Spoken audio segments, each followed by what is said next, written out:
I'm a big believer in jiu-jitsu. You know, you need to turn all days into good days for you, because ultimately in jiu-jitsu, half of the time, on average of course, half of the time it's going to go your way, half of the time their way. So maybe he put me in a half guard and I'm nearly past a mount. Maybe I was in mount and he snagged and dragged me and he's got one of my feet. If I don't do anything now, my mount position has suffered. You know, I can't pass yet. It's a position where like he's got my foot and it's stuck. He's holding on for dear life. Sometimes it can be hard to get that out, especially for your competitors. If I get that foot out, that'll be 7 points in IBJJF. So 3 points for the pass, 4 points for the mount. So he's gonna hold on to that thing like crazy. That's 3.5 takedown points. So understand that a lot of people will hold your leg really well. So one thing that you can do, if their hips are facing to the side they're grabbing the foot of, we can push our foot further through. Okay, so you wanna get as much as your foot through as you can. And now watch, I triangle off as I spin to my left. So I walk with my hands and I triangle off, putting my foot on the floor in front of his other foot. Now from this position, if you come around here, what you see is a collection of feet, okay?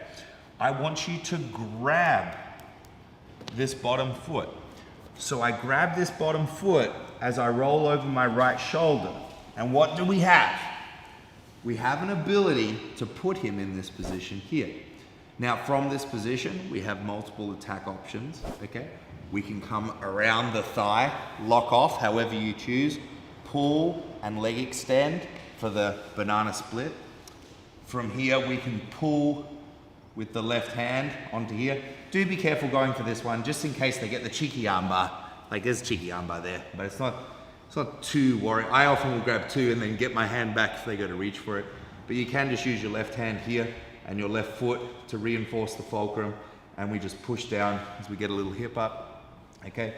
We also, from this position, can simply extend, sit up, and seek to control the neck and go instantly for our rear naked choke as we get our hook in.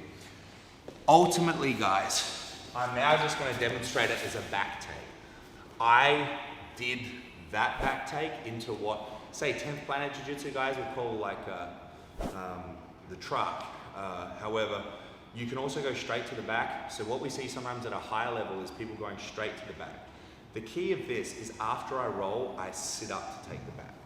So he's got me in quarter guard. I turn, I spin, and look how I sit up to meet the back. So the number one way people screw this up is they don't do the sit up, and then Matt turns and now he's off and on top in my guard, right? Which is totally sucks. So I want you guys, if you do this and just want the back and you want to do it with movement rather than positional based control, I want you to sit up as you go. So I screwed this up for years.